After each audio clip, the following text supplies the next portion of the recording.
We teach people how to treat us.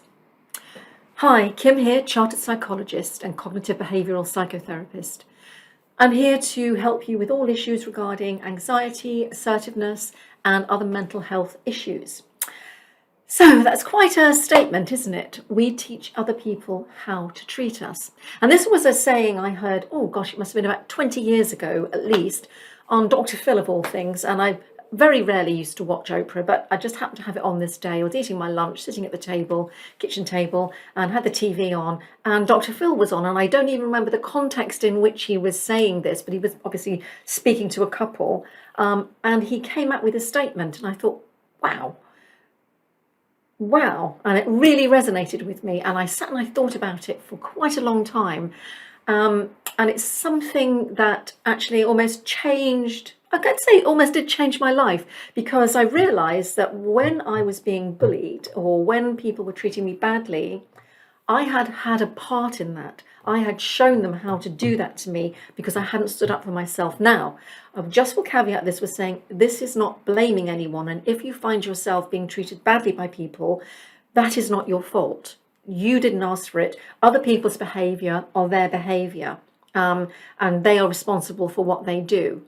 But when I say we teach others how to treat us, for example, I mean, if I don't say, actually, I'm not going to accept you speaking to me like that anymore, then people think they've got a right to speak to me how they want. If they are being rude to me, or if they're yelling at me and I'm doing nothing about it for whatever reason, people will push back a little bit more on your boundary, a little bit more, a little bit more, a little bit more. And before you know it, you're right up against the wall and they're full on being aggressive towards you. And you didn't ask for it, you didn't want it, but we didn't push back. And I know I was absolutely responsible for that. I was bullied quite a lot at school. My dad was in the Air Force and I went to 13 different schools, so I was always the new girl. And I never quite knew where I fitted in. And I would always find myself wondering, living in the minds of others. What are they thinking of me? Or I must be nice to everyone. I must make friends. I mustn't upset anybody. I must do what they want to do. I must play the game they want to play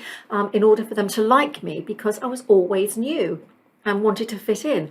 But the more I did that, I never had a voice. I never said, oh, actually, no, I don't like playing that game. I would like to play this game. Or, no, I don't want to see that at the cinema. I'd rather go and see this.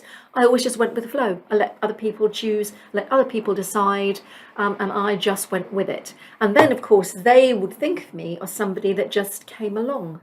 I had shown them how they could treat me. They didn't need to take my feelings and thoughts into consideration because they knew I'd just come along with them. And I'm not saying they even set out to be mean, but it just kind of turned out that way. Although I have to say some people do set out to be mean. And if you have a bullying boss, they know they can actually target the people who feel quite passive inside, who find it hard to stand up for themselves, who find it hard to say no to things. And again, that has a whole kind of multitude of reasons kind of sitting there underneath that, why we can't say no to things. But the bullies will find it. They will find the passive people.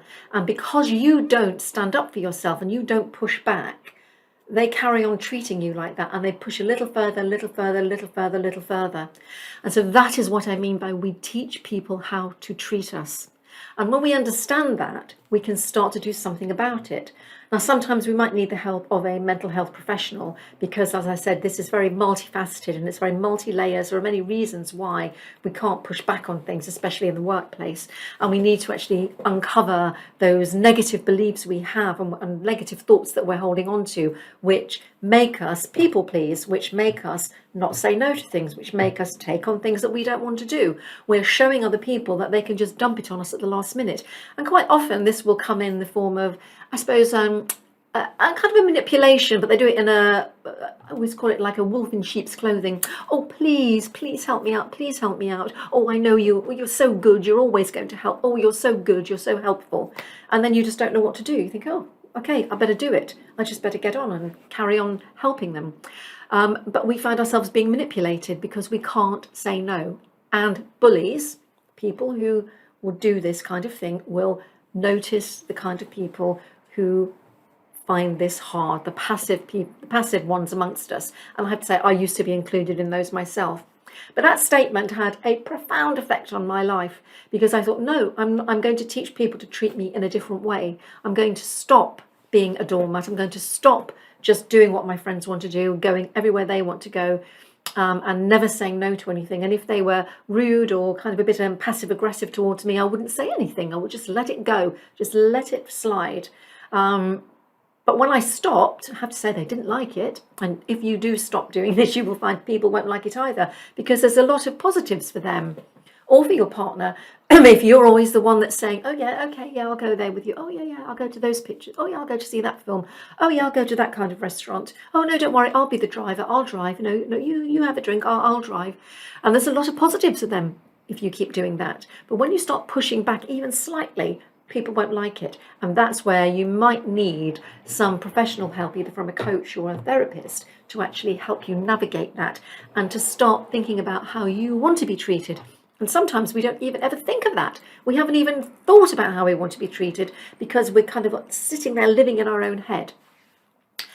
So that, I think, is a very powerful, powerful statement. We teach others how to treat us. Like I said, please, there's no blame, no shame. Sometimes it just happens. And there are things that we can do to change how we get others to treat us so that we can be treated in the way we feel we ought to be and that we can be respected by others.